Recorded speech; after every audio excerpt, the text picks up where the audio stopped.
नमस्कार। मौसम तेलावास में आपका स्वागत है। बात करेंगे राजस्थान के मौसम के बारे में। यहाँ पर आपको जानकारी देंगे कि अगले 24 घंटों के दौरान किस प्रकार स्थितियाँ रहेगी राजस्थान सहित अन्य राज्यों में।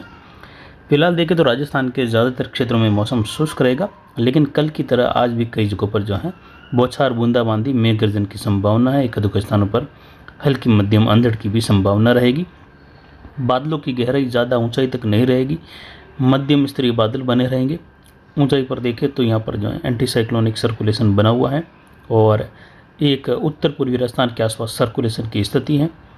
और वहीं देखें तो जेट के प्रभाव से बहने वाला आर्द्र हवाओं का प्रभाव भी निचले स्तर पर अरब सागर से बना हुआ है। और यहाँ पर पुश हो रही जो एंटी साइक्लोनिक हवाएं हैं वह भी अरब सागर से होते हुए राजस्थान, गुजरात की ओर कुछ आर्द्र हवाओं के प्रभाव के साथ बन रही हैं। तो यानी आने वाले 2-3 दिनों के दौरान बादलों की आवाजाही राजस्थान, गुजरात और इन क्षेत्रों में मध्य प्रदेश से लगाकर कुछ बनी रहेगी अलग अलग क्षेत्रों में, लेकिन बड़े दायरे शुष्क और गर्म भी रहेंगे।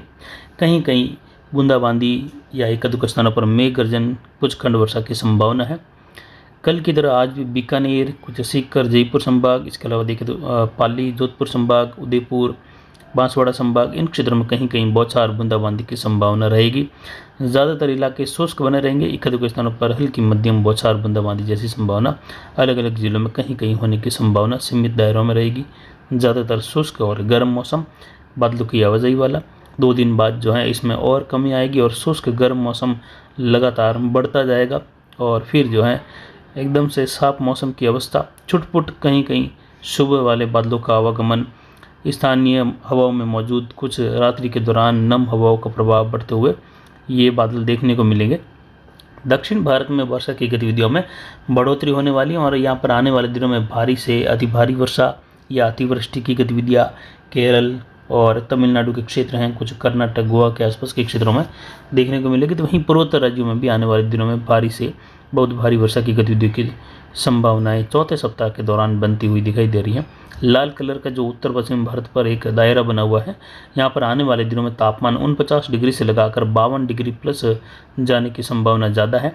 यानी हो सकता है कि ऐतिहासिक रूप से कहीं कहीं यहाँ पर तापमान 52 से लगाकर 54 डिग्री तक के मध्य पाकिस्तान और राजस्थान के उत्तर पश्चिमी हिस्से, कुछ पंजाब के मिले जुले क्षेत्रों में कहीं कहीं ऐसे तापमान दर्ज हो सकते हैं। ऐसी संभावनाएं बन रही हैं। इस मैप पर आपको दिखाया जा रहा है कि अरब सागर और बंगाल की खाड़ी में इस साल तूफ़ान के अनुकूल स्थितियाँ जो हैं बन रही हैं। यानी दोनों ही क्षेत्रों में जो है तूफ़ान बनने की संभावना रहेगी और 18 से 25 मई के मध्य यहाँ पर सिस्टम के उभरने की संभावना है। तो वहीं अरब सागर में 28 मई से लगाकर 5 जून के आसपास तक सिस्टम के उभरने की संभावना रहेगी। उसके बाद ये सिस्टम मौजूद प्रणालियों के आसपास के प्रभाव के कारण एक निश्चित दिशा की ओर जो है मूव करते हुए भारतीय क्षेत्रों के आसपास या अन्य देशों के आसपास जो है इनके हिट करने की संभावना रहेगी। जो अनुमान था वो इस प्रकार है कि बंगाल की खाड़ी से पूर्वोत्तर की ओर आगे बढ़ने की संभावना है, बांग्लादेश के आसपास से लगाकर ज़्यादा संभावनाएं 40% संभावनाओं के तहत थी। वहीं अरब सागर से ये बढ़ने की संभावना गुजरात, महाराष्ट्र, पाकिस्तान और राजस्थान के मिले जुले क्षेत्रों की ओर कहीं पर भी इसके ट्रैक के आगे बढ़ने की संभावनाएं 1 मई के दौरान जारी किए गए वीडियो के दौरान आपको जानकारी दी गई थी। यानी 1 महीने पहले का ये विश्लेषण है। आने वाले दिनों में एक नए विश्लेषण के साथ फिर से आपको जानकारी देने की कोशिश करेंगे कि किस प्रकार की स्थितियाँ रह सकती हैं तूफान को लेकर, मानसून को लेकर, और आने वाले दिनों में अलग अलग राज्यों में किस प्रकार मौसमी पैटर्न देखने को मिल सकता है। राजस्थान में जिलेवार किस प्रकार की स्थिति बन सकती हैं, इस पर भी आगे आने वाले दिनों में डिटेल्स में जानकारी देंगे। 3 जून के आसपास से लगाकर 6 जून के मध्य हमारा 1 महीने पहले का जो विश्लेषण है उसके अनुसार ये गतिविधियाँ रहेगी कि 3 जून से लगाकर 6 जून के मध्य मानसून के केरल में दस्तक देने की संभावना है। लेकिन आने वाले दिनों में जो है नए विश्लेषण के साथ इसमें कुछ फेरबदल हो सकता है, लेकिन ज़्यादातर संभावना 3 तारीख के आसपास मानसून के केरल में दस्तक देने की संभावनाएं बन रही है। इसके अलावा 18 से 22 मई के मध्य दक्षिण अंडमान क्षेत्र में इसके प्रवेश करने की संभावना बताई गई। पिछले 24 घंटों के दौरान अधिकतम तापमान की बात करें तो अरावली रेंज या अरावली बेल्ट के मैदानी इलाकों में 49.34 डिग्री सेल्सियस दर्ज किया गया, जबकि न्यूनतम तापमान 24.22 डिग्री सेल्सियस रहा। अधिकतम आर्द्रता यहाँ पर 51% के आसपास, न्यूनतम आर्द्रता 14% रही। वायु दबाव 1007 मिलीबार के आसपास बना हुआ है। आने वाले दिनों में वायु दबाव घटेगा यहाँ पर भी। वहीं जो अधिकतम हवाओं का दायरा है वह 5 किलोमीटर के आसपास रहा और ये उत्तर पश्चिम दिशा से रहा, शुष्क हवाओं का दायरा बना रहा। बंगाल की खाड़ी में भी आने वाले दिनों में जो है तूफान या मजबूत सिस्टम बनने की संभावना है। और वहीं राजस्थान के क्षेत्र में भी जो वायु दबाव इस समय बना हुआ है 1007 मिलीबार है। आने वाले दिनों में तपन के दौरान ये वायु दबाव घटते हुए 1000 मिलीबार 999 या 995-97 के आसपास तक पहुंच सकता है 23 से लगाकर 25-26 मई के मध्य। और उसी दौरान बंगाल की खाड़ी में एक मजबूत सिस्टम के उस दौरान मौजूद रहने की संभावना रहेगी। तो उसका भी जो है केंद्रीय वायु दबाव लगभग जो है 990 के आसपास तक रह सकता है। तो उत्तर पश्चिम भारत से जो है ज़्यादा तेज़ी से हवाओं का दायरा दक्षिण पूर्व की ओर नहीं रहेगा और यही वजह और यहाँ पर जो है तापमान को और ज़्यादा इंक्रीज़ करने में मदद करेगी। और ये शुष्क हवाओं का दायरा वैसे ही यहाँ पर बना रहेगा और उस दौरान जो है हल्की हवाओं के रूप में उत्तर पश्चिम से बहती हुई दक्षिण पूर्व की हवाएं और यहाँ पर बची कुची जो नमी रहेगी वह भी उत्तर पश्चिम से आने वाली हवाओं के रूप में बंगाल की खाड़ी की ओर बढ़ती हुई रहेगी। इसकी वजह से यहाँ पर आर्द्रता का प्रभाव और घट जाएगा, तापमान बढ़ेगा।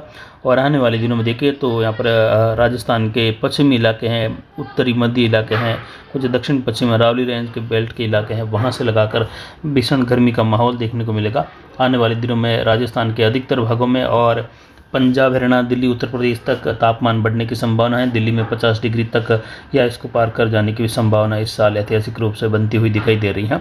तो काफ़ी ज़्यादा जो है उत्तर पश्चिम भारत तपने वाला है और भीषण लू या कहे उष्ण लहर की संभावना है। आने वाले दिनों में पशु पक्षियों के लिए पानी की व्यवस्था जरूर करके रखें सुबह से दोपहर के समय के बीच में, जिससे जो है उनको पानी की कमी न हो। और दोपहर में बाहर निकलते समय सर पर कपड़ा रखें, ज़्यादा से ज़्यादा पानी का प्रयोग करें आने वाले 20 से लगाकर 26 मई के दौरान विशेषकर। उसके बाद में राजस्थान में तापमान के घटने की संभावना है 27-28 मई के आसपास से लगाकर और फिर जून की शुरुआत के आसपास या मई के बिल्कुल अंतिम दिनों के दौरान तापमान में गिरावट और खंड वर्षा की संभावना, यहाँ पर मेघ गर्जन के साथ अंधड़ की संभावना बनती हुई दिखाई दे रही है आने वाले दिनों के दौरान। फिलहाल अगले 24 घंटों के दौरान देखें तो यहाँ पर बीकानेर, जयपुर, सीकर संभाग में कुछ बादल बनने, कहीं कहीं बौछार बूंदाबांदी की संभावना है। ज़्यादातर मौसम शुष्क बना रहेगा, एक-दो स्थानों पर मेघ गर्जन की संभावना रहेगी। जोधपुर संभाग, पाली, उदयपुर, बांसवाड़ा संभाग में भी देखें तो कहीं कहीं बूंदाबांदी, मेघ गर्जन, खंड वर्षा की संभावना है। ज़्यादातर इलाके शुष्क बने रहेंगे। कोटा संभाग की ओर देखें तो यहाँ पर भी जो है बादलों की आवाज़ें छोटे-छोटे इलाकों में रह सकती हैं और एक-दो स्थानों पर बौछार की संभावना, यानी बड़े कोई विशेष दायरे की वर्षा की संभावना नहीं है। जैसे कल वर्षा की गतिविधियाँ हुई, कहीं कहीं हल्की मध्यम छुटपुट बौछार वाली या कहीं छोटे दायरे वाली, उसी प्रकार की वर्षा की संभावना रहेगी अलग अलग क्षेत्रों में। बाकी कोई विशेष बड़े दायरे वाली वर्षा की संभावना नहीं है और ये निचले या मध्यम स्तरीय बादल रहेंगे। ज़्यादा ऊंचाई वाले बादलों की भी आवाजाही बनने की संभावना जो प्रति चक्रवाती क्षेत्र बना हुआ है राजस्थान पर, उसकी वजह से नहीं है। यानी ज़्यादा गहराई या ज़्यादा ऊंचाई तक बादलों को जो है पहुंचने की जगह नहीं मिल पाएगी। तो यहाँ पर केवल खंड वर्षा बौछार की संभावना है और ओलावृष्टि की संभावनाएं बिल्कुल नगण्य हैं, बिल्कुल न के बराबर रहेगी। फिलहाल यहाँ पर आने वाले दिनों के दौरान तपता हुआ उत्तर पश्चिम भारत रहेगा, तो एक और दक्षिण भारत से लगाकर पूर्वोत्तर की ओर वर्षा की गतिविधियों का बढ़ता हुआ दौर देखने को मिलेगा और मानसून की गतिविधियां आगे बढ़ते हुए दक्षिण भारत के करीब पहुंचेगी। उम्मीद है 3 जून के आसपास तक मानसून केरल के क्षेत्रों में दस्तक देने की संभावनाएं हैं और उस दौरान तक आते आते जो अरब सागरीय क्षेत्र हैं, हिंद महासागरीय क्षेत्र हैं, वहाँ पर मौजूद हवाओं का पैटर्न मानसून की दस्तक के अनुकूल हो जाएगा और अन्य मापदंड भी जो है मानसून के अनुकूल होने के साथ ही मानसून की दस्तक होने की संभावनाएं बन रही हैं जून के दौरान। तो फिलहाल अभी की जानकारी के लिए इतना ही। आगे की जानकारी के लिए बने रहे हमारे चैनल पर। नमस्कार, जय हिंद, जय भारत।